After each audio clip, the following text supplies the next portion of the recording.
말씀을 드리자면 이거 뭐 무서운 얘기 아니에요. 역사가 이렇게 흘러가야 종말이 와요. 왜냐하면 사람들이 지금 하는 짓이 뭐예요? 종말을 피해보자는 거 아니에요. 그러니까 하나님이 어느 순간에 영국 사람들이 잘 쓰는 표현이 있어요. Enough is enough. Enough is enough.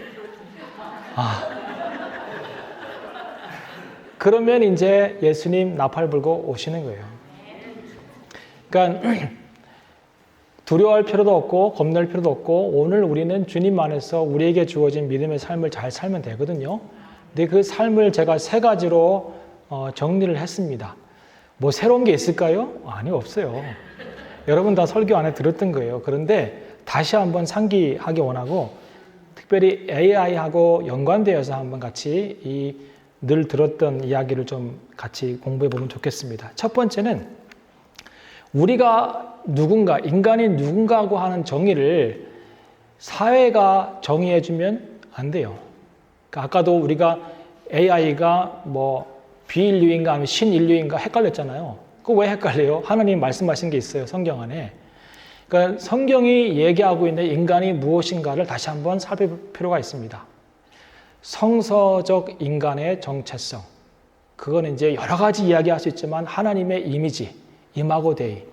우리가 하나님의 이미지로 창조되었잖아요. 이 하나님의 이미지에 대한 이론이 몇 가지가 있습니다. 하나는 토마스 아퀴나스가 얘기한 게 있어요. 이분이 뭘 얘기했냐면 존재론적 유사성. 이제 어려운 얘기인데 한마디로 말하면 하나님과 우리는 존재론적으로 같다는 거예요. 모든 게 같다. 우리와 하나님은 같다. 단지 우리가 인간의 육신을 입고 있을 뿐이고 제한적인 존재이지만 하나님의 형상은 우리가 존재론적으로 하나님과 같다고 하는 뜻이다. 이렇게 이해하는 분이 있습니다. 아주 오래된 그 이론이에요. 그 다음에 폰라드라고 하는 신학자가 있습니다. 이 사람은 아니다. 우리가 어떻게 하나님과 동일할 수 있겠는가. 기능적 유사성을 이야기합니다. 그러니까 하나님이 갖고 계신 여러 가지의 기능들과 속성이 있잖아요. 그 중에서 제한적으로나마 우리가 그분과 비슷한 기능들이 있다. 속성이 있다. 예를 들면 사랑, 또 정의, 뭐 이런 부분에서 기능적으로 유사하다. 이제 많이 근거가 이제 있죠. 근데 저는 가장 좋아하는 게 뭐냐면 칼 바르트라고 하는 신학자가 얘기한 거예요. 이 사람은 하나님이 얘기하실 때 우리가 우리의 형상으로 사람을 만들자라고 하면서 우리라고 하는 복수를 쓰셨거든요. 하나님이 자신의 이미지를 만든 것이 아니라 우리라고 하는 삼위일체 하나님의 이름을 같이 넣어서 복수를 사용하십니다. 우리가 우리의 형상대로 사람을 만들자. 그래서 이 삼위일체, 그러니까 그 하나님의 이미지라고 하는 것을 칼 바르트는 하나님 세 분이 갖고 있는 관계성, 신적 관계성의 확장이라고 생각해요. 그래서 그 관계성이 우리에게도 주어졌다. 하나님의 이미지를 가진 우리도 이 하나님 세 분이 갖고 계신 신적 관계성, 그 divine relationship 안으로 들어가서 그분들과 교제할 수 있고 그분들과 만날 수 있고 그분의 그 대화의 파트너가 될 수 있다. 이런 얘기를 해요. 근데 저는 이 이야기가 너무 좋습니다. 하나님의 이미지로 창조된 인간이 하나님의 기능적 유사성도 있지만 사실은 하나님과 교제할 수 있는 인간으로 창조되었다라고 하는 것이죠. 그래서 미래 기독교 사역에 있어서 가장 중요한 것은 뭐냐면 초인간과 인간 혼합종의 출현으로 인간의 정체성이 모호해지는 것을 막고 창조주와의 관계 안에서 인간에게 주어진 유일한 특권인 하나님과의 진정한 교제를 할 수 있도록 기독교 사역은 도와야 합니다. 그러니까 하나님의 창조물로서 하나님과 영적 교제를 할 수 있는 능력을 가진 것은 인간밖에 없습니다. AI가 아무리 자아를 진화시키고 인격체를 부여받고 스스로 자라나서 뭐 어떤 존재가 된다고 할지라도 하나님과 교제할 수 없습니다. 왜냐하면 하나님이 하나님의 형상대로 만드신 이미지로 만드신 존재는 사람밖에 없어요. 그리고 그 하나님의 이미지가 하나님과의 신적 관계성의 연장선, 확장이라고 한다는 의미가 있다면 하나님과 교제하고 하나님과 만날 수 있는 존재는 우주 가운데 우리밖에 없습니다. 그게 인간이에요. 인간. 앞으로의 사역은 더더욱 이 하나님과 개인이 또 하나님과 교회가 깊은 교제 가운데 나아갈 수 있는 사역을 해야 됩니다. 기독교는. 이어령 교수님이 유튜브에 보시면 AI 시대에 기독교에 대해서 얘기하고 있어요. 근데 저는 이제 그걸 보지는 않았어요. 왜냐하면 제가 강의할 때 또 영향을 받을까 봐. 근데 그분이 한 얘기 핵심은 제가 알아요. 뭐냐면 AI 시대야말로 기독교가 진정한 종교인 것을 증명해낼 수 있는 시대라는 것이죠. 왜냐하면 다른 종교에는 그런 게 없어요. 근데 오직 기독교 안에만 하나님의 형상으로 창조된 하나님의 피조물들이 그분과 영적 교제를 나눌 수 있는 특권이 주어진 것이죠. 놀랍잖아요? 놀랍잖아요? 저는 이걸 생각할 때마다 너무 막 어떻게 표현을 할 수가 없어요. 내가 거룩하신 그 삼위 하나님의 교제 안에 내가 들어갈 수 있다고? 내가? 그리고 그분들이 나를 초대하셨다고 그 안으로? 와, 이건 놀라운 것이잖아. 그 데이터이즘이라고 하는 것은 뭐냐면 데이터에 신뢰를 두고 데이터를 신뢰해서 데이터가 말하는 모든 것을 따라가는 그런 어떤 사고 형태 그리고 이런 하나의 종교가 될 수 있습니다. 근데 AI 시대가 진행되면 진행될수록 데이터이즘의 모든 종교들이 신자들을 빼앗길 거예요. 많이. 왜냐하면 데이터는 근거를 바탕으로 현실에 대한 해답을 주고 미래에 대한 예견을 해주잖아요. 틀림이 없어요. 요즘에 일기예보가 얼마나 잘 맞아요. 뭐 하루만 잘 맞는 게 아니라 요즘에는 정말 많이 잘 맞더라고요. 시간까지도 맞아요. 비 온다면 딱 비 오고. 미래에 대한 예견이 막 되잖아요.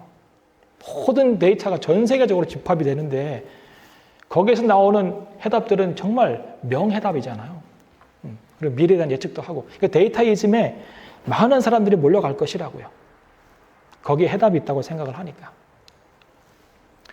그래서 하나님의 인간으로 창조된 우리가 그 하나님, 유일하신 우리를 창조하신 하나님과 깊은 교제를 나눌 수 있다고 하는 그 하나님의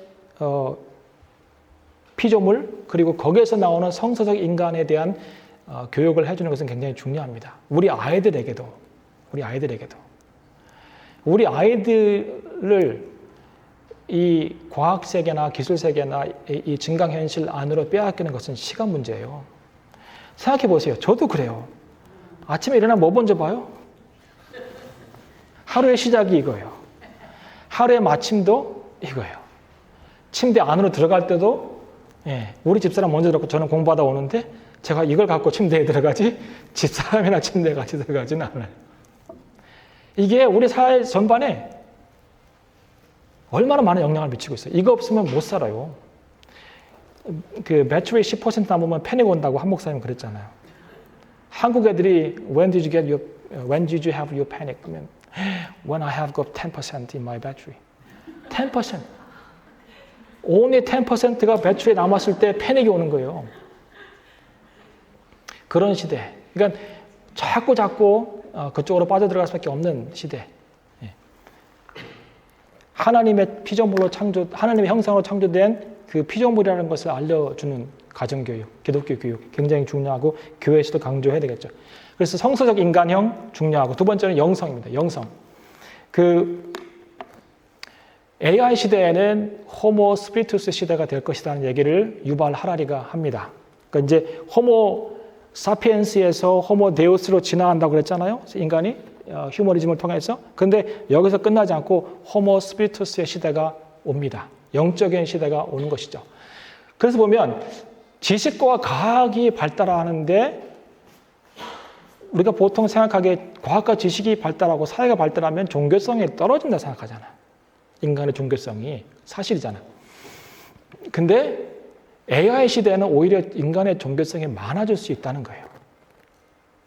저는 이 말이 맞다고 봐요. 왜냐하면 여러분 세속화가 되고 사회가 급변하면서 사람들이 교회에 안 올 뿐이지 종교성에 떨어지지는 않아요. 우리가 교회의 시각으로 바라보니까 교회 사람들이 안 와, 교회 자꾸 문 닫고 있어, 없어지고 있어, 뭐 서구 사회는 그래. 그런데요, 보세요. 사람들이 뭐 하고 있나? 종교성이 떨어졌어요? 안 떨어졌어요. 그 퓨 리서치라고 하는 리서치 단체에서 리서치를 잘 안 보이는데 이쪽이 뭐냐면 2010년부터 2050년까지의 인구의 변화예요. 이쪽이. 그 다음에 이쪽은 그 퍼센테이지의 변화예요. 그 종교 퍼센테이지의 변화, 이쪽은 종교 인구의 변화. 첫 번째 게 뭐냐면 기독교예요. 오, 센스 있어요. 누군지 모르지만.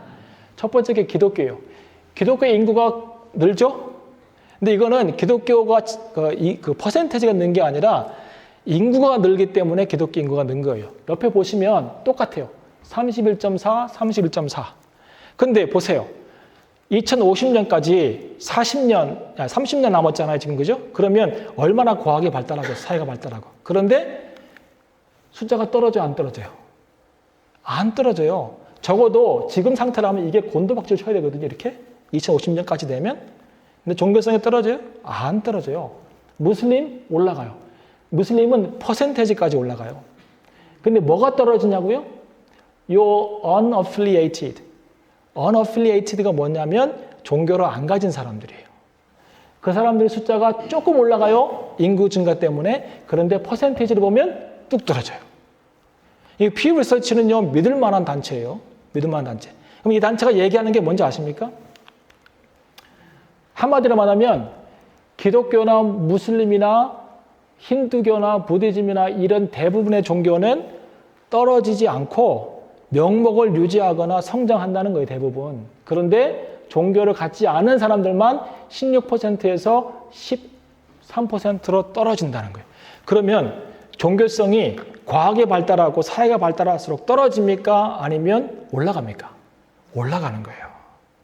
교회 안 온다고 종교성이 없다고 하면 안 돼요. 재밌는 통계죠?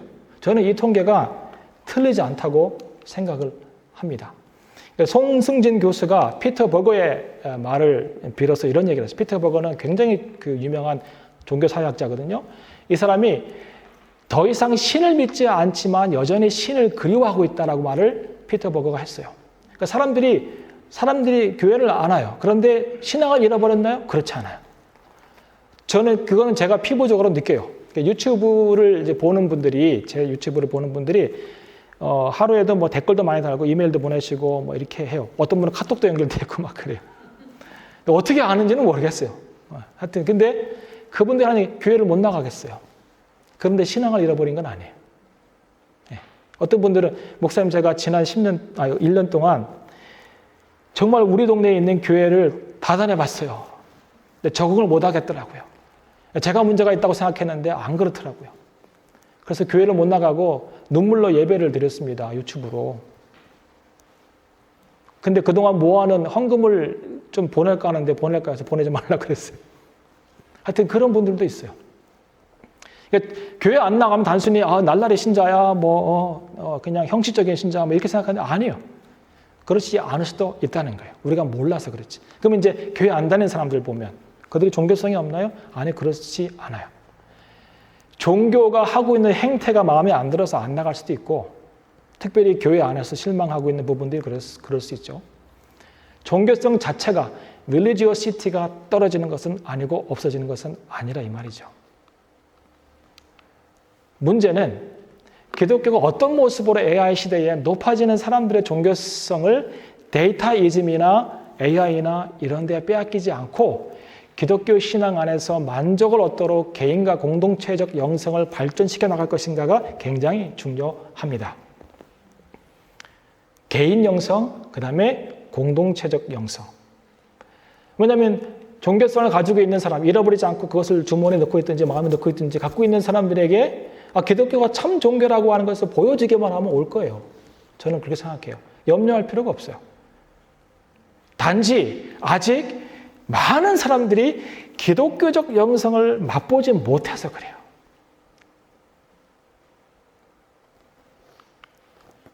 변화된 사람 못 본 거죠. 자, 그럼 개인의 영성부터 생각해 봅시다. 영성을 여러분 어떻게 정의하십니까? 영성. 저는 진짜 기도 많이 갔어요. 저쪽 가평 쪽에 있는 한올산 기도원이라고 거긴 개도 방언한다고 근데 올라가는데 몇 번 갔는데 방어 못해가지고 개만도 못해서 생각하고 막 그런 적도 있고, 제가 중고등부 지도교사로 이제 애들 데리고 갔는데 애들이 30명이 방언을 다 했는데 나만 못하고 있는 거예요. 야, 하여튼 그런 기도원에 가서 기도도 많이 해보고 막 이런저런 잡다한 영성이라는 것은 다 경험해 봤어요. 근데 한국 영성은 딱 세 가지예요. 하나는 무당 영성. 사람 죽여요, 그죠? 무당처럼. 무당적인 영성. 또 한 가지는 군대 영성. 막 그냥 가부장적으로 막 이렇게. 그런 거예요. 그게 영성이 아니에요. 불받아! 해서 막 훅 하면 다 쓰러지고 막 이게 영성의 한 칼라는 될 수 있지만 그게 기독교가 말하는 전반적인 영성은 아니라는 것이죠. 병 고치고 이적 행하고 그것도 영성의 하나의 작은 갈래인일 수 있지만 그게 우리가 말하는 영성은 아니죠. 영성은 뭐냐면 성도가 거듭난 이후에 생명을 얻고 성령과 말씀을 통하여 경건에 힘쓰는 가운데 썩어질 세상의 정력을 버리고 하나님의 신성한 성품에 참여하는 것. 아까 그랬잖아요. 하나님, 삼위일체 하나님이 우리를 하나님의 하나님의 형상으로 만드시고 우리를 그 신적 관계 안으로 초대하신다 그랬잖아요. 그게 이마고 데이 하나님의 형상에 대한 의미라 그랬잖아요. 그 관계 안으로 우리를 초대하셨어요. 하나님의 성품 가운데 우리를 초대하셨어요. 이게 영성이에요. 영성이 뭐예요? 하나님의 성품이에요. 인성은 인간의 성품이고. 그럼 하나님 성품 안으로 우리가 초대되어서 그분을 닮아가는 것이 영성이에요. 그러면 나를 만나고 나를 교제하고 나를 교제하는 모든 나를 믿지 않는 사람들이 이 하나님의 선하심을 맛보아 알아야 돼요.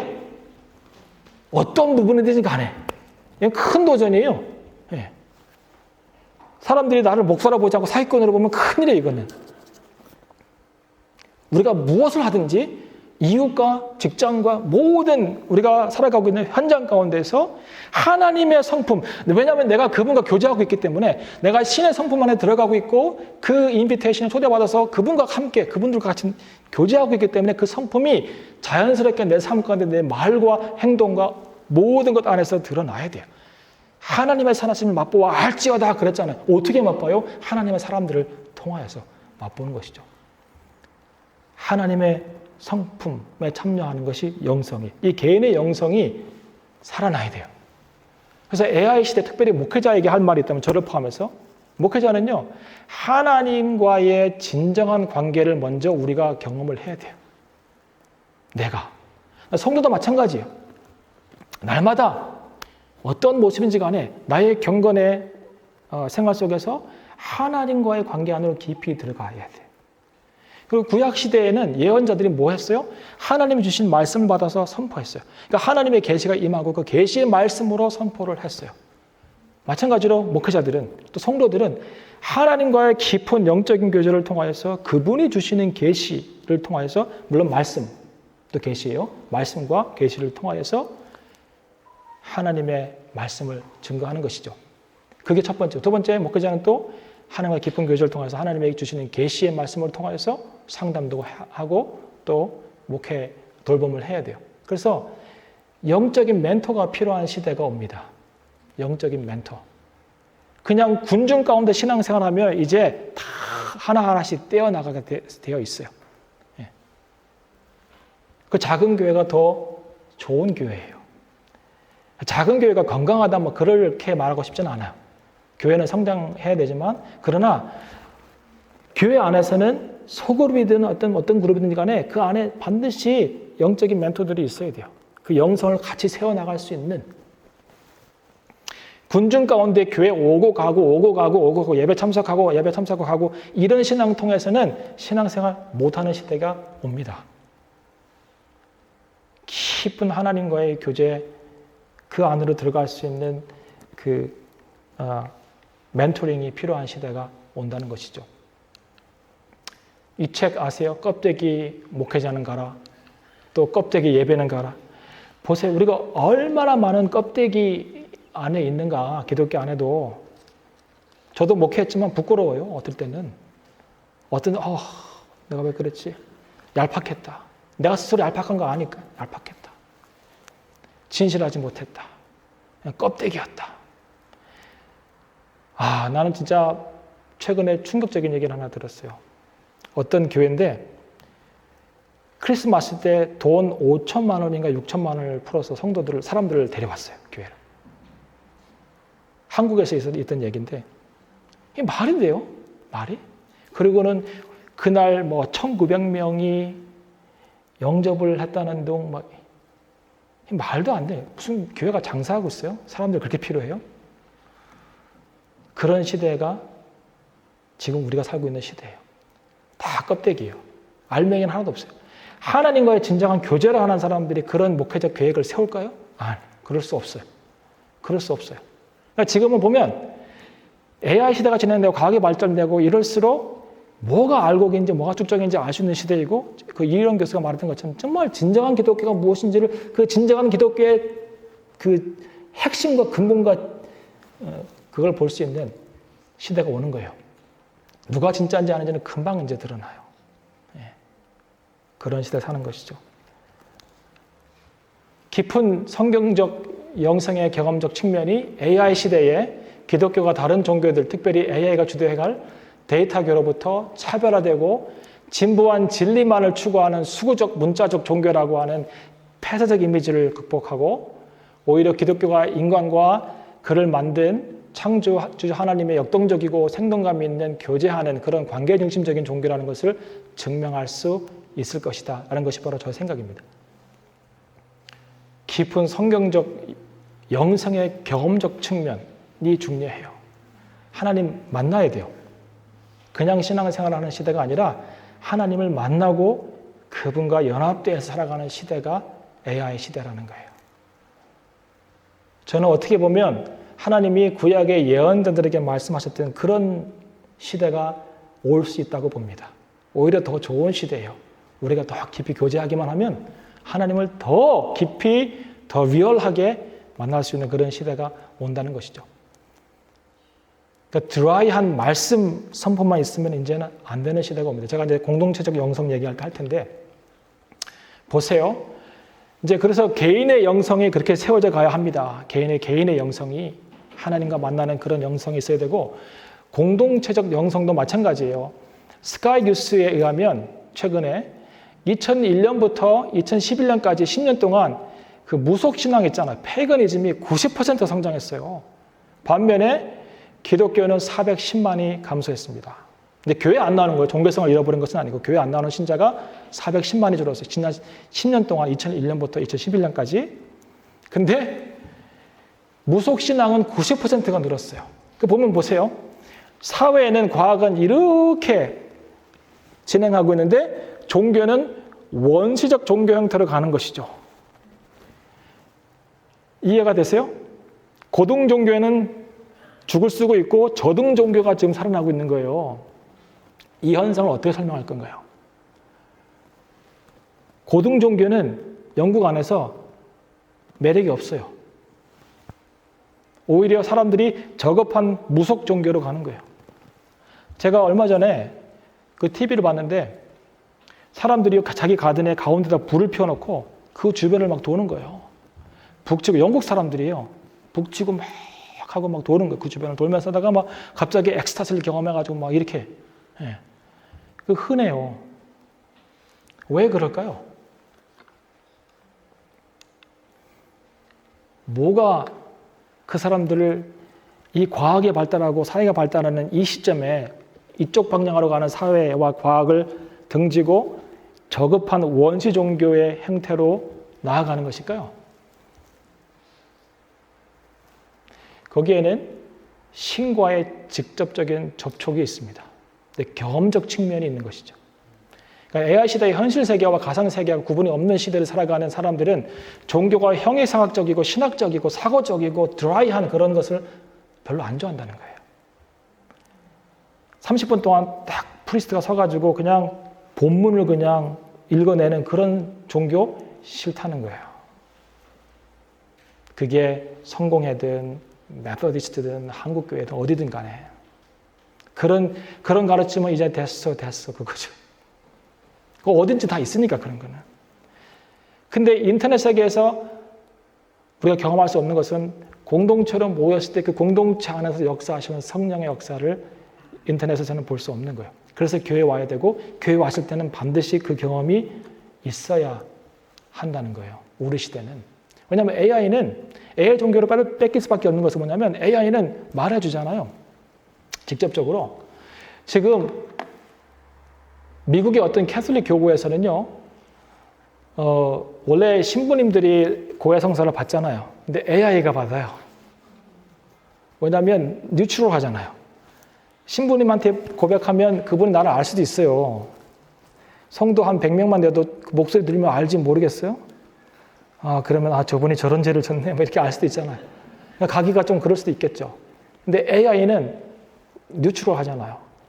그래서 AI한테 많이 가요. 근데 교황청에서 하지 말라 그랬어요. 근데도 해요. 네. 직접적인 뭔가 터치가 있는 거예요. AI들은 말을 해주니까. 여기 AI 신이 있다고 생각해 보세요. 여러분 질문하면 다 대답해 주죠.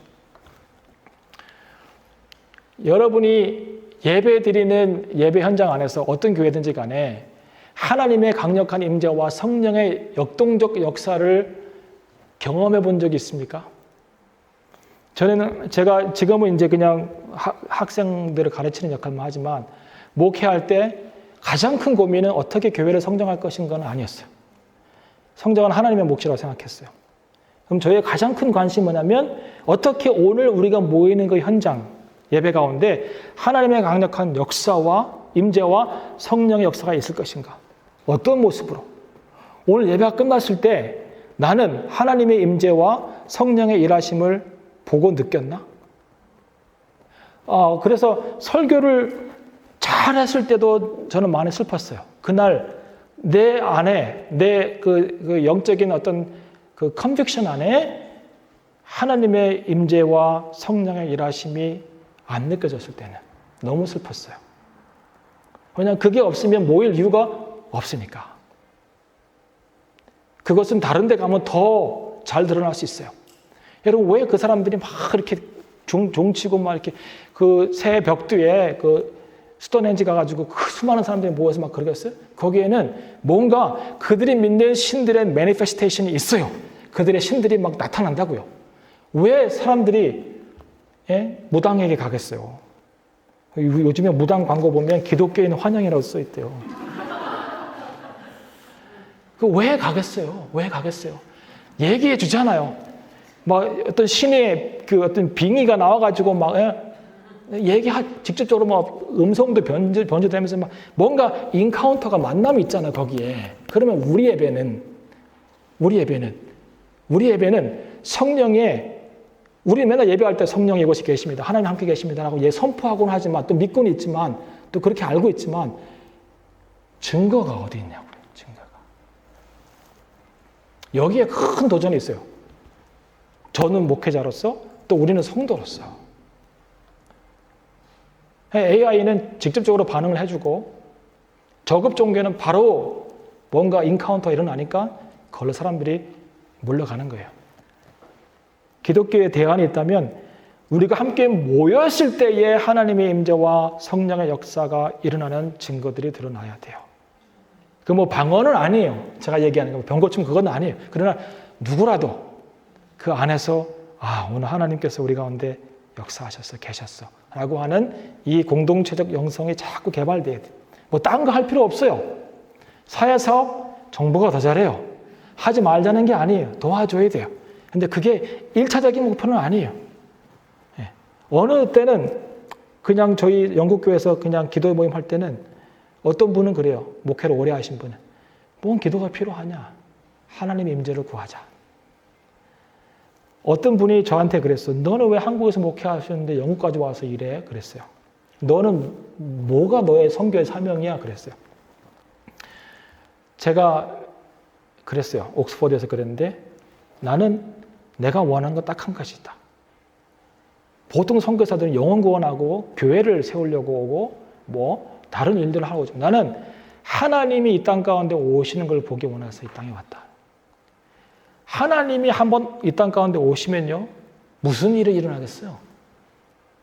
여러분 웨슬리 시대 때 프랑스는 혁명이 일어났어요. 사람들이 죽었어요. 근데 여기는 존 웨슬리 같은 사람이 있어서 하나님이 공동체마다 마을마다 오시니까요. 경찰들이 잡을 잃잖아요. 할 일이 없어요, 경찰들이. 광부들이 매일 일하면서 갖고 갔던 곡괭이들 은혜 받아가지고 갖다가 놨는데 산더미가 됐잖아요. 그래서 광부, 그 광산 주인이 더 이상 갖고 오지 말라고. 얼마나 훔쳐갔으면 그게 산더미가. 은혜 받은 게 다 갖고 오잖아. 예? 그 프로스티튜트들이 그거 안 하고, 펍들이 문 닫고, 이런 일들이 하나님 오시면 그래요. 하나님 오시면. 설교로 사람 변화시킬 수 있을까요? 없어요. 성령이 오셔야 돼요. 성령을 써서 거룩한 마음을 우리에게 주셔야 돼요. 그리고 내가 계속해서 변화되어져 가는 것은 교회 생활도 중요하지만 교회 생활만이 아니라 신적인 초대로 우리를 이끌어 가시는 그 하나님과의 교제 가운데서 일어나는 거예요. 근데 이걸 안 가르치고 교회 일만 자꾸 시키니까 짜증나잖아.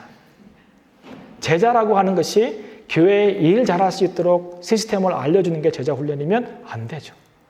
날마다 나에게 필요한 영혼의 양식을 내가 주님과 만남으로 그분과의 교제함으로 얻어내고 거기에서 기쁨과 만족을 누리며 살아가는 것이 신앙생활이에요. 근데 이 공동체적 영성이 없어요. 개인의 영성은 그래도 우리가 아마 다 모였을 때는 그냥 목사님에게 맡겨 놓는 거예요. 아니에요. 목사도 모든 구성원 중에 한 명이에요. 저는 항상 설교할 때 여기 앉아 있었어요. 예배 드릴 때. 설교 끝난 다음에 다시 돌아갔어요. 제가 왜 그랬을까? 여기 안 앉아 있고? 저는 의식적으로 그랬어요. 나는 교회 구성원 중에 그냥 한 명이다. 설교하기 전에 나와서 나는 설교를 왜 하냐? 설교를 잘해서가 아니라 목사가 아니라 나는 설교로 하는 것이 내 은사이기 때문에 하고 내 자리로 돌아간 거예요. 성도의 자리로. 그러니까 목사에게만 너무 의존하지 마시고 교회 전체가 성도들이 같이 하나님의 임재를 구하는 그런 예배를, 그런 준비를, 그런 기도를, 그런 소망을 갖고 교회로 와야 돼요. 오늘 거기 가면 하나님께서 내가 개인적으로 기도할 때보다 다른 모습으로 일하신다고는 확신이 있으면 왜 교회를 나왔고 오늘 갈까 말까 이러겠어요. 그거는 설교의 길이와 상관없어요. 이미 들어오면 달라요. 그런 교회가 되어야 해요. 21세기 AI 시대 때는 공동체적 영성이 굉장히 중요합니다. 마지막으로 종말론적 복음을 선포해야 합니다. 제가 말했듯이 데이터이즘하고 트랜스휴머니즘 초인간주의는 뭘 만들려고 하는 거예요? 인간이 당면한 노화와 죽음, 재앙을 극복하고 유토피아를 만들려는 것이에요. 또 미래의 길, Way of the Future의 그 새로운 종교의 목적이 뭐예요? AI가 이 땅을 잘 다스리게 해서 결국은 에덴 동산 같은 그런 유사한 유토피아를 다시금 만들어내는 거예요. 그게 목적이에요. 죽지 않겠다는 거죠. 사람이 왜 죽지 않으려고 노력할까요? 히브리서 9장 27절. 한 번 죽는 것은 사람에게 정하신 것이요. 그 위에는 뭐가 있어요? 심판이 있잖아. 아, 여기에 해답이 있는 거예요. 왜 안 주려고 그래요? 심판이 무서운 거예요. 그걸 믿든 안 믿든 간에 죽음 이후에 일어날 수 있는 엄청난 하나님의 심판, 있든지 없든지 아니면 지옥이든지 뭐든지 간에 그래서 이 땅 가운데 살기 원하는 것이죠. 그래서 기독교적 복음은 뭐냐면 기독교의 역사에는 기독교 메시지는 반드시 직선적인 역사관을 가르쳐야 돼요. 반드시 시작과 끝이 있어요. 하나님이 창조하셔서 이 땅이 시작되었고 예수 그리스도 오심으로 역사의 종말이 있다고 하는 시작과 끝의 직선적인 역사관을 반드시 가르쳐야 돼요. 두 번째, 예수 그리스도만 우리의 구원자 되신다고 하는 분명한 구원관과 개인의 종말과 역사의 종말 이후에는 반드시 심판이 온다고 하는 이 종말론적 복음, 재림에 대한 복음을 가르쳐야 되는데 거의 듣기 힘들어요. 재림에 대한 복음, 종말론적 복음. 세상은 이렇게 흘러갈 거예요. 세상은. 그거를 내가 어떻게 바꾸겠어요? 여러분, 저는 사회운동하는 분들을 존경하고 좋아하고 또 민주화 투쟁도 굉장히 필요하다고 하지만 제가 할 일은 아니라고 생각해요. 왜냐하면 여러분 저는 바울이 얘기한 것에서 힌트를 얻어요. 바울이 이런 얘기했어요. 종들아 내 주인을 예수께 하듯 잘 섬기라. 주인들아 종들을 잘 사랑하고 돌봐라. 그랬어요. 한 교회 안에 종들도 있고 주인들도 있는 거예요. 근데 주인들에게 만나서 야 이거 기독교 정신에 안 맞아. 그냥 노예제도 폐지해. 그렇게 안 했어요. 그 사회가 갖고 있는 시스템 안에서 주인은 주인대로 종은 종대로 그리스도인으로서 온전한 모습으로 살아가라는 거예요. 그러면 주인이 스스로 노예를 해방시켜 줄 수도 있고 아니면 가족처럼 살 수도 있고 오히려 종은 또 그렇게 감사해서 더 충성할 수 있고 그렇잖아요. 어떻게 제대로 바꾸겠어요? 내가 한 개인이? 나는 하나님의 사람으로 살아갈 수 있죠. AI가 이렇게 진행된들 내가 그걸 어떻게 바꾸겠어요? 한국에 막 동성애 막 데모하고 그 동성애 한두 해 늦출 수는 있지만 내가 어떻게 그 물결을 막겠어요?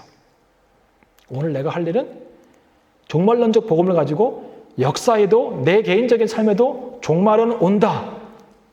그리고 그 의원의 심판이 있다고 하는 것을 믿고 믿음 가운데서 순수하게 신앙생활을 해가는 것이 오늘 내 삶이 요구하는 거예요. 어떻게 맞겠어요? 마태복음 25장 11절에서 13절을 같이 한번 크게 읽어보겠습니다. 시작. 그때 천국은 마치 등을 들고 신랑을 맞으러 나간 열처녀와 같다 하리니 그 중에 5은 미련하고 5은 슬기 있는 자라. 미련한 자들은 등을 가지되 기름을 가지지 아니하고 슬기 있는 자들은 그릇에 기름을 담아 등과 함께 가졌더니 신랑이 더디 오므로 다 졸며 잘세. 밤중에 소리가 나되 보라 신랑이로다 맞으러 나오라 하매 이에 그 처녀들이 다 일어나 등을 준비할세. 미련한 자들이 슬기 있는 자들에게 이르되 우리 등불이 꺼졌으니 너희가 슬기 있는 자들이 대답하여 이르되 우리와 너희가 쓰기에 다 부족하까 하니 차라리 파는 자들에게 가서 너희 쓸 것을 사라 하니 그들이 살아간 사이에 신랑이 오므로 준비하였던 자들은 함께 혼인잔치에 들어가고 문은 닫힌지라. 그 후에 남은 처녀들이 와서 이르되 주여 주여 우리에게 열어주소서. 대답하여 이르되 진실로 너희에게 이르노니 내가 너희를 알지 못하노라 하였느니라. 그런즉 깨어있으라. 너희는 그날과 그 날을 알지 못하느니라. 너무나 잘 아는 그런 비유잖아요. 이제 이 비유를 들으면 대부분의 설교는 그러므로 준비하라는 거예요. 지혜로운 여자 5처럼 처녀처럼 기름을 준비하라는 거예요. 그러니까 준비하라가 메시지예요. 근데 저는 그것이 맞지만 더 근본적인 핵심적인 메시지는 아니라고 생각합니다. 항상 결론은 마지막에 있잖아요. 뭐라고요? 깨어있으라가 핵심이에요. 왜 깨어 있어야 돼요? 저는 이 부분을 보면 신랑이 더디움으로 다 졸며 잘세. 기름을 준비한 지혜로운 5처녀도 자고 기름을 준비하지 못한 미련한 5처녀도 자고 다 잘세. 이게 이제 마태복음 25장의 세 비유 중에 하나거든요. 그러면 이 마지막 때에 대한 예수님께서 말씀하신 이야기잖아요. 마지막 때는 뭐 하는 거예요? 다 자는 거예요. 다. 그러니까 AI가 문제가 아니에요. 제가 뭐 많은 얘기를 했지만 거기에 빠져가서 아니면 다른 이유든지 간에 성도와 교회와 목사가 자는 게 문제예요. 난 안 잔다고 그래서 사람들이 나 안 자. 코를 드릉드릉 걸면서 무슨 뭐 안 잔다고 그래요. 제가 보기엔 다 자는 거예요. 저도 안 자려고 노력하는데요. 졸려요, 가끔씩. 영적으로. 그런 시대가 왔어요.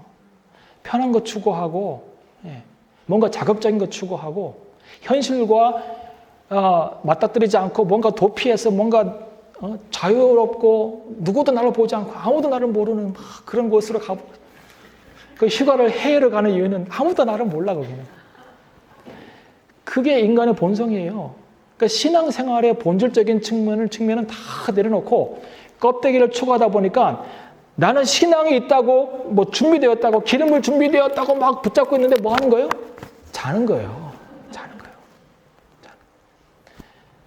이게 웃을 일도 아니고 슬픈 일도 아니지만 다 자요. 근데 지금 아까 집사님 뭐 사단이 무슨 일을 할까요? 잠자게 하는 거예요. 과학기술이나 사회의 발전이나 뭐 이런 모든 세상에서 일어나고 있는 모든 것들을 통해서 우리를 잠들게 하는 거예요. 잠든다는 게 뭐예요? 신앙의 무감각 현상을 갖고 오는 거예요. 신앙의 무감각. 요즘에는 정말 자극적이고 정말 짜릿하고 정말 파워풀한 메시지가 아니면 감동이 안 와요. 너무 많은 설교를 듣고 너무 노출돼가지고 무감각해지고 하나님의 사랑의 음성도 못 들고 성령의 깊은 세밀한 음성도 못 들고 내가 나를 인도해가는 마치 소경이 소경을 인도하는 것처럼 그렇게 신앙생활을 하고 있는 시대가 우리 시대이고 앞으로는 더 심해질 거라고 생각이 듭니다. 그래서 메시지는 준비되라가 아니에요. 깨어있으라입니다. 교회와 성도들, 목회자들 마지막에는 깨어있어야 합니다. 제가 왜 장황하게 AI를 했냐면 이 말씀 마지막에 나누기 위해서 한 거예요. 뭐 AI가 뭐 중요하겠어. 세상이 어떻게 변화돼 간들. 깨어있자는 것이죠. 예, 최신도 교회 성도들 그리고 오늘 함께한 모든 성도들 깨어있어야 합니다. 주님과 날마다 깊은 교제 그리고 우리 교회가 어떻게 하면 이 성령의 역사와 하나님의 임재가 경험되는 그런 공동체적 영성을 가질 것인가에 대해서 고민하시고 기도하시고 울부짖으시고 다른 거 기도할 필요 없어요. 이거 기도하시고 그런 교회로 그러면 사람들이 왜 안 오겠어요? 그 교회 가면 하나님의 선하심이 맛보아 알게 되는데 기도하겠습니다. 주님 감사합니다. 오늘 우리에게 하나님의 귀한 메시지를 주시니 감사합니다. 나 자신을 돌아보고 우리 교회를 돌아보고 우리 가정을 돌아봅니다. 잠들지 않게 하여 주시옵소서. 교만하지 않게 하시고 무감각한 내 자신을 다시금 깨워서 주님의 말씀 앞에 복종시키고 우리를 초대하신 그 하나님의 교제 가운데로 들어가서 하나님의 신적 성품을 날마다 누리고 또 배우고 또 내 몸에 닮아서 주님 닮아가는 그런 삶 살아갈 수 있도록 인도해 주시기를 기도합니다. 마지막 때에 별과 같이 빛나고 또 하나님의 빛과 소금이 되어서 이 지역 가운데 어두운 세상 가운데 주님의 빛을 밝힐 수 있는 그런 우리가 될 수 있도록 하나님 인도하여 주시옵소서. 우리 교회가 더욱더 깨어서 하나님의 역사하심과 살아계심과 임재하심이 경험되는 그런 교회가 될 수 있도록 함께하여 주시옵소서. 예수님 이름으로 기도합니다. 아멘. 감사합니다. 들어주셔서. 질문할 사람 있어요? 질문. 뭐 제가 대답은 잘할 수 있을지 모르겠어요. 그러나 혹시 뭐 AI나 아니면 뭐라도 질문하시면 제가 아는 범위 안에서 모르면 모른다고 하겠습니다.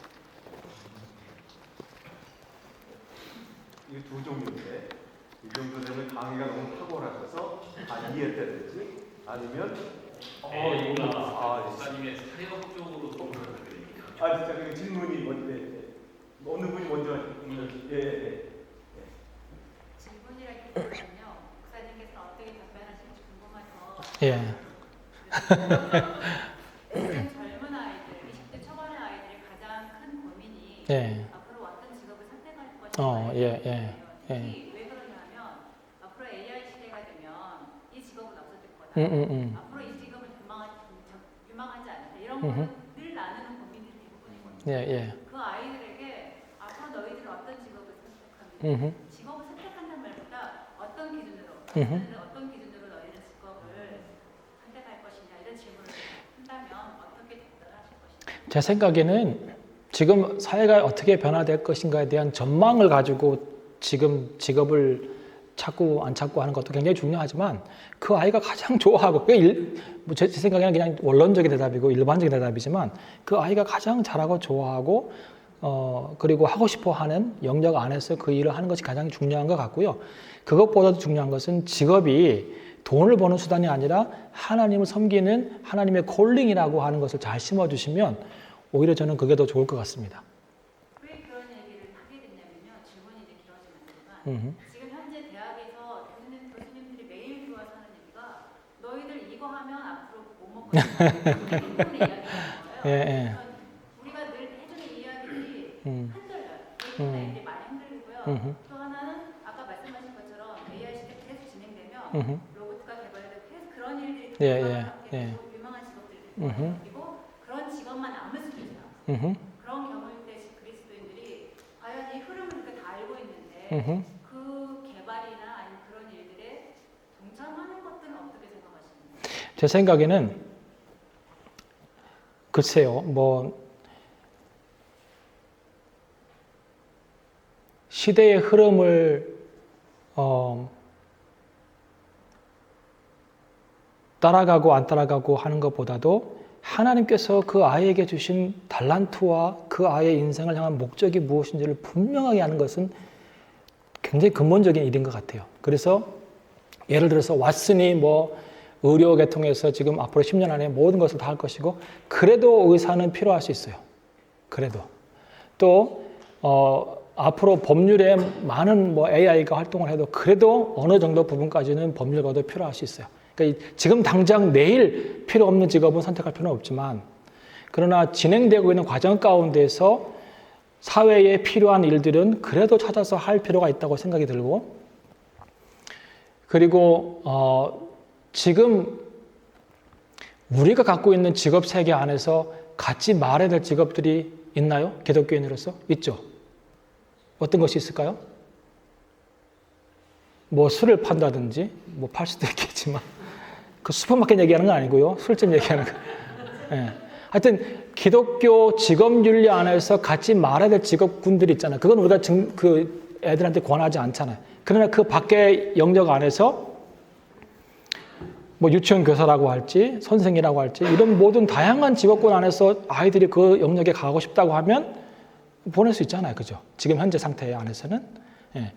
그것처럼 앞으로 막 이게 오늘 제가 강의한 게 내년 1년, 2년, 3년 안에 막 일어날 일이 아니기 때문에 제 생각에는 그 아이가 갖고 있는 달란트, 또 그 아이를 향하신 하나님의 목적, 부모가 제가 이제 아이를 키워보니까 그 아이가 도저히 할 수 없는 영역의 직업군들이 있어요. 보여요. 예.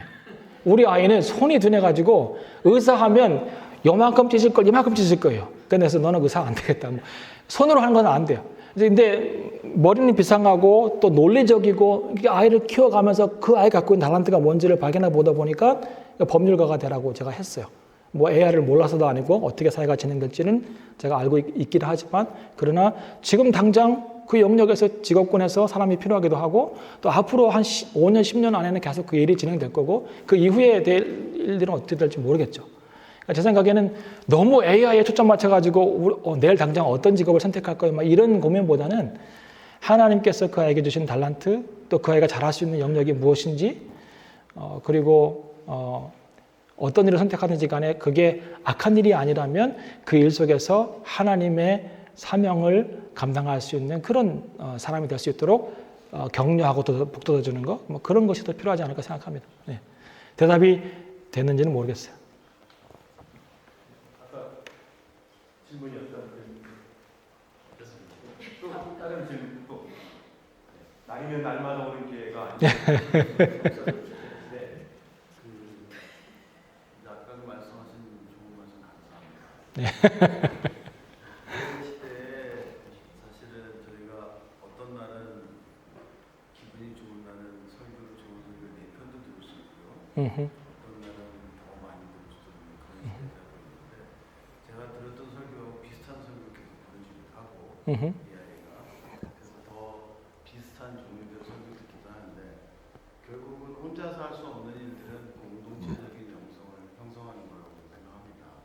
그래서 저희 교회가 아니면 어떤 신앙 공동체든 간에 그런 신앙 공동체적인 영성을 회복하고 아니면은 영성을 키워갈 수 있는, 아까 말씀하셨지만 좀 구체적인 방안이 있다면 한번 얘기해 주시면 좋겠습니다. 없습니다. 어려워요. 제가 뭐 구체적인 얘기를 안 했죠. 근데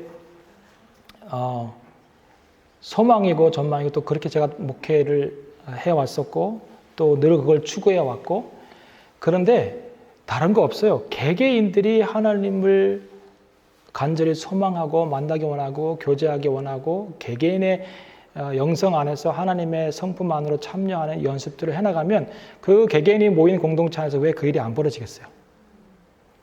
네. 그러니까 저는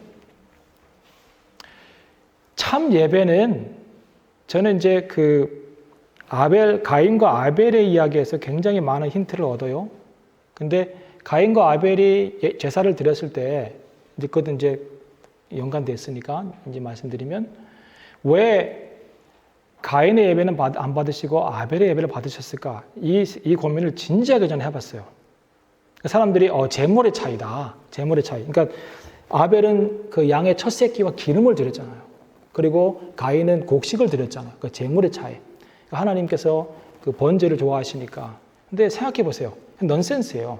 우리가 늘 고민할 때 뭐냐면 후대의 시점에서 앞에 일어난 사건들을 많이 조명해 봐요. 근데 여러분 제사법이 언제 만들어졌죠? 레위기 때 와서 광야에서 시내산에서 만들어졌어요.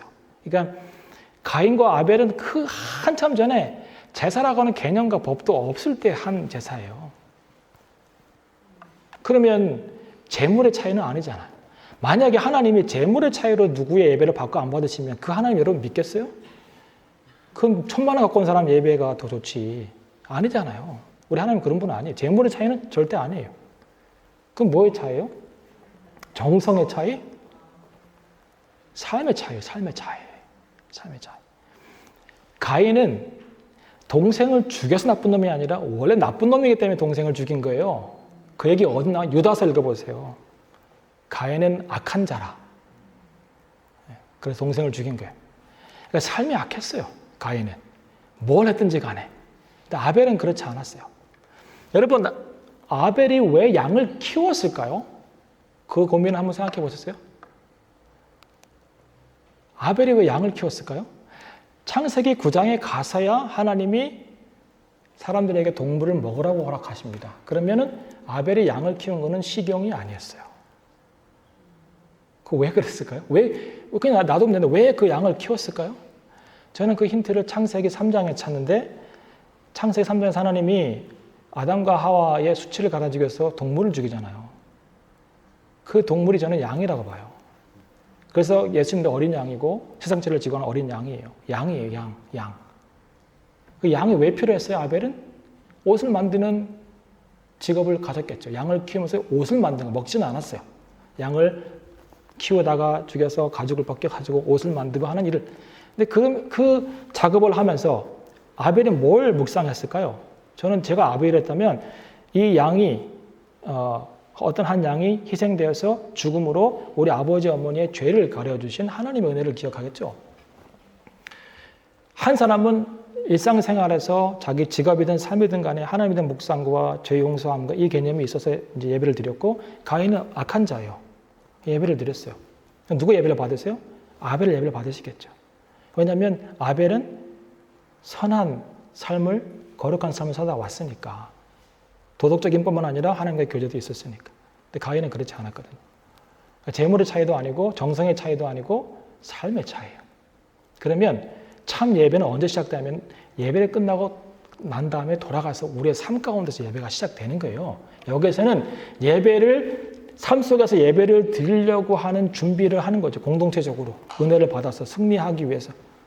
또 말씀이 있어야 또 승리하니까. 그래서 삶을 살다가 와서, 거룩한 삶을 살다가 와서 개개인이 하나님의 성품에 참여하고 은혜를 누리고 성령의 교제와 하나님의 임재를 날마다 삶 가운데 누리다가 그 개개인들이 왔을 때 예배 드릴 때 그 예배가 어떻겠어요? 여러분, 초대교회에 핍박받는 가운데서 성도들이 모여서 드린 예배가 어떻겠어요? 뜨겁죠? 왜요? 도저히 신앙을 지킬 수 없는 그런 사회 속에서 하나님과 교제하고 그 신앙을 지키려고 노력하는 그 삶을 살다가 공동체 안에서 왔기 때문에 그게 얼마나 감격스럽겠어요. 뭐 소리는 크게 못 낼 수 있어요. 그러나 엉엉 울 수도 있어요. 그냥 하나님의 은혜가 너무 감사해서. 초대교회에서 세례받는 것은 죽는다는 의미잖아요. 근데 그 삶을 살다가 와서 예배를 드리는 거거든요. 북한의 지하학교에도 그렇고. 예배 없이 입만 벌려서 찬송하는 거예요. 눈물은 주르륵 흐르고. 그게 하나님의 임재가 있는 예배가 아닐까요? 오케스트라 막 연주하면서 하는 것보다도. 그러니까 이게 접근이 틀렸어요. 예배 1시간에 뭔가를 해보려고 하는 우리의 의도가 틀렸다고. 이미 오기 전에 예배는 판가름되어 있잖아요. 우리의 삶을 통해서. 그러니까 어떻게 그러면 우리 공동체적 영성을 개발할 것인가? 일단 우리 개개인이 거룩한 삶을 살다가 와야 돼요. 회개하고 들어오고 하나님의 은혜를 추구하고 날마다 그 개인이 모여서 드리는 예배, 교회 기도 모임도 그거죠. 하나님 오시옵소서, 성령님 오셔서 우리를 새롭게 하시옵소서. 그 고백 그리고 그 임재를 경험하고 여러분 모든 부흥의 역사를 보세요. 모든 하나도 예외 없이 초대시 교회부터 지금까지 부흥의 역사를 쭉 보면 공통점이 하나 있어요. 그 뭐냐면 딱 2-3명이 기도하기 시작했어요. 그리고는 거기에 하나님이 오세요. 하나님의 영이. 그리고 그 영이 오셔서 그들을 새롭게 했을 때는 놀라운 일들이 벌어지는 것이죠. 네. 대답이 됐나? 네. 괜찮아요. 뭐. 네. 맞아요. 10시까지는 할 수 있어요. 말씀 이렇게 하실 때 창세기 3장에서 힌트도 받으시고 창세기 6장에서 힌트도 받으시고 산업혁명 날 때 한국 국사 다시 한번 보시면 좋겠어요. 책을 많이 보셔야 되잖아요. 눈이 침침해지진 않습니다.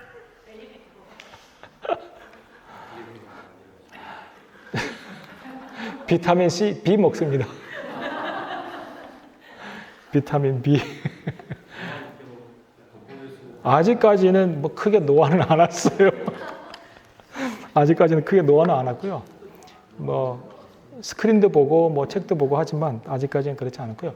근데 사실은 팩트는 파편이에요. 파편. 여러분 신앙생활 할 때도 팩트는 파편이에요. 그 팩트를 해석할 수 있는 우리의 퍼스펙티브가 중요해요. 퍼스펙티브가. 근데 보세요. 존재와 인식을 아까 얘기했잖아요. 근데 세상의 교육은 뭐냐면 우리의 인식의 변화를 통해서 존재의 변화를 가져가는 게 교육이에요. 그렇잖아요? 우리가 많이 배우잖아요. 지식을 많이 넣어서 그것이 우리의 인식을 바꾸고 그 인식을 통해서 우리 존재가 자꾸 성장해 가잖아요. 이게 세상의 교육이고 모든 교육의 접근 방법이에요. 그러니까 인신론적 접근을 통해서 존재론적 변화를 꾀하는 게 교육이라면 하나님 그렇지 않아요. 하나님은 우리의 존재를 먼저 바꾸세요. 그래서 우리가 바라보는 세상의 인식이 바뀌어져 가는 거예요. 이 퍼스펙티브가 이게 이해가 안 되면 아직 변화가 안 된 거예요. 누구든지 그리스도 안에 있으면 새로운 피조물이라. 이전 것은 지나갔으니 보라 새 것이 되었다. 그럼 뭐가 지나간 거예요? 내 과거의 존재가 지나간 거예요. 그 old self가 지나간 거예요. 그리고 new being이 된 거예요. new being이 되었으니까 새로운 퍼스펙티브를 가진 거예요. 그래서 보면 여러분 이런 감정 많이 들었을 거예요. 은혜 받고 나니까 세상이 바뀌었어. 은혜 받고 나니까 남편도 새롭게 보여요. 왜 그래요? 남편이 뭐 교육을 해서요. 나 좋은 사람이야, 나 좋은 사람이야, 나 좋은 사람이야. 남편이 교육해가지고 내 존재가 바뀌었나요? 아니에요.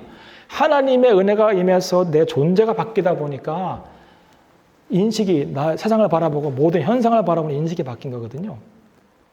그러니까 눈은, physical eye는 그냥 이렇게 보는 거예요. 그런데 그 physical eye 말고 그 이 안에 있는 영적인 아이들이 열려져야 돼요. 그래서 제가 리서치할 때 심지어는 시인들도 우리가 못 보는 것을 보잖아요. 그 시인들의 그 표현들이 탁월해요. 그분들이 표현하는 거 보면. 근데 우리가 기독교인이면서도 불구하고 시인들의 그 어떤 감각적인 거 못 따라가요. 가끔씩 보면. 더 중요한 거는 리서처들이 리서치할 때 보면 정말 그 새로운 뉴 파인딩을 찾기 위해서 엄청나게 그 서피스 레벨에서 일어나고 있는 현상 그 밑에 뭔가가 레이어가 몇 개가 있는데 그 아래까지 막 들여다보려고 노력하잖아요. 그걸 알아야 새로운 날리지가 나오니까. 그런 노력을 하잖아요. 그래서 저희 그 지도교수가 이런 얘기 했어요. You have to know what is going on beyond what is going on is going on. 이 말이 뭔 말인지 아세요? You have to know, you have to see what is going on beyond what is going on is going on. 막 진행되고 있는 그 너머에 뭐가 있는지를 보라는 것이죠. 그 서피스 레벨에 뭐가 있는가. 그거 하나님 눈을 열어주셔야 돼요.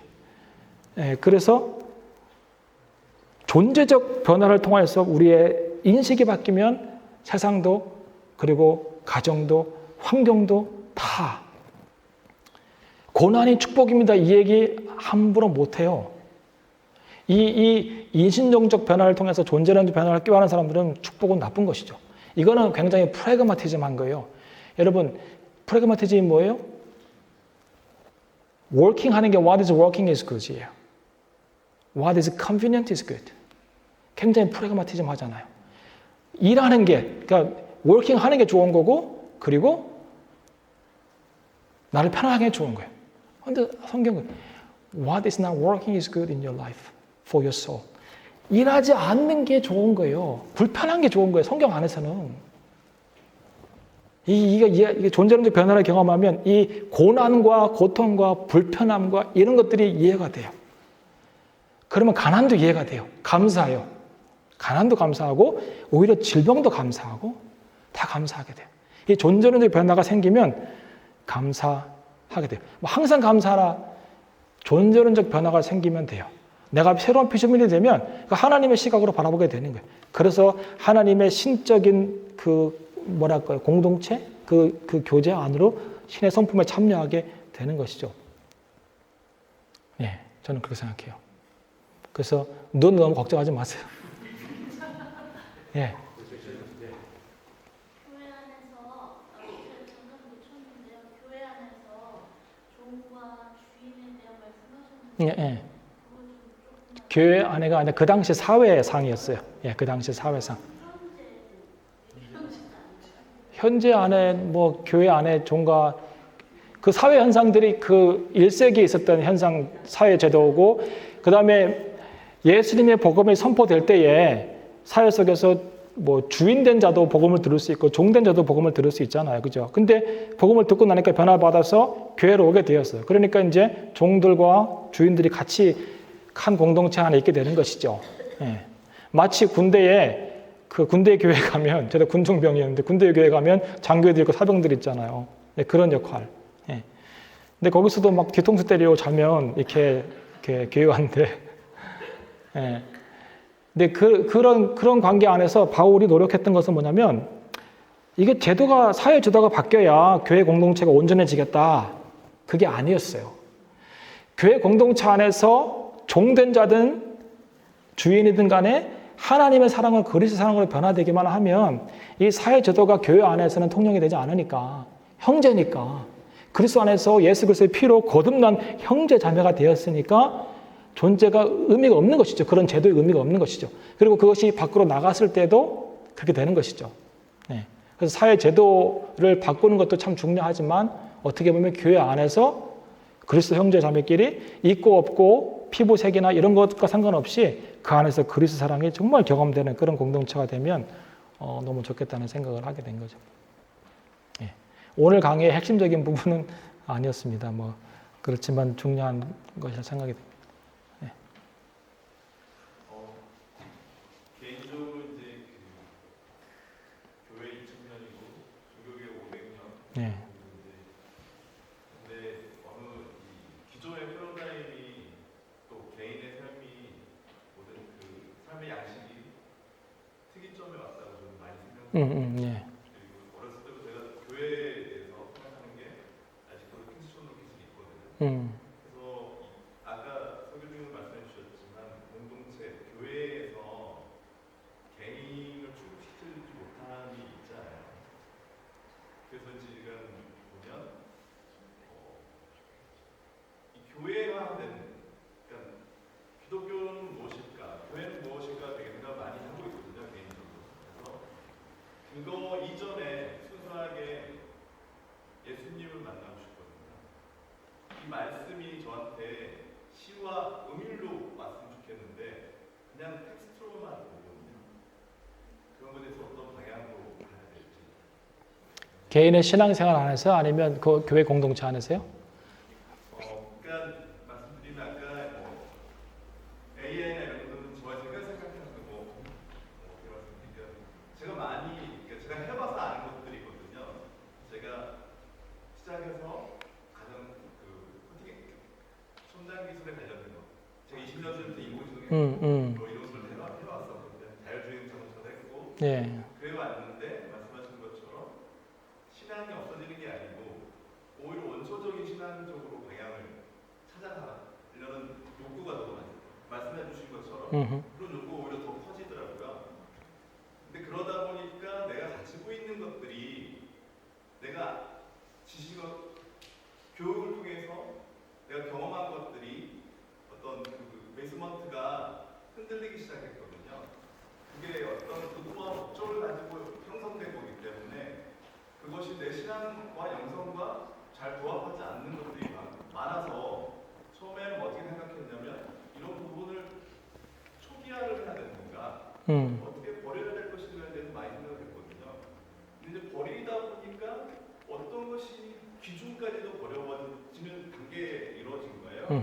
그러다 보니까 이게 이제 어떤 교회로서 전체적인 어떤 공동체나 소위 말하는 이제 불교의 대승적인 목적을 가지고 시작했다가 반대로 이제 원론 쪽으로 들어가서 성적인 개인적인 소망과 경험과 자기의 어떤 이상적인 부분이 결합돼야 되는데 이런 부분들이 이제 그러니까 길이 다양해지다 보니까 그 길 안에서 지금 헤매고는 사람들이 많이 있는 것 같아요. 저 역시 그렇고.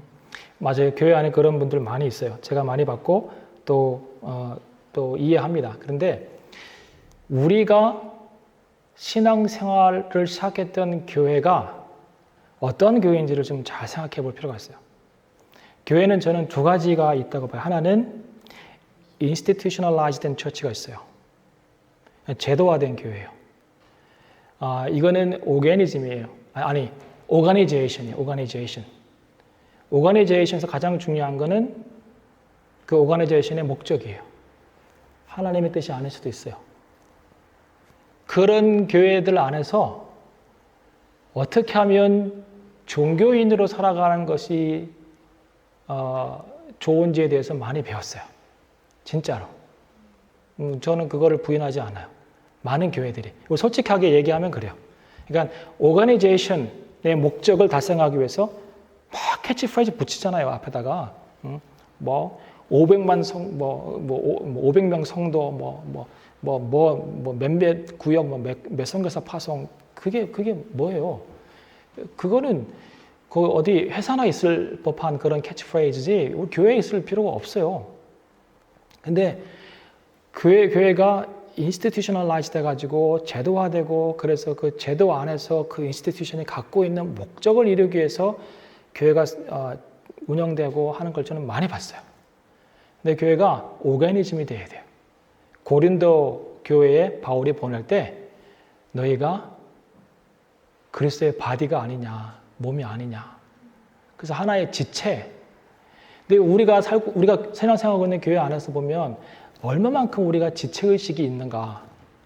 근데 교회가 지체로서의 역할을 보여주고 있는가, 모습을 보여주고 있는가. 아니면 제도화된 교회 안에서 이게 불교든지 무슬림이든지 교회든지 예배 형식과 신의 이름은 다르지만 행위는 똑같고 목적은 똑같은 거. 보면 불교 사원과 교회가 있으면 여기는 수험생들을 위한 100일 법회, 여기는 수험생들을 위한 100일 기도. 이게 뭐가 차이예요? 뭐가 차이? 난 차이를 모르겠어요.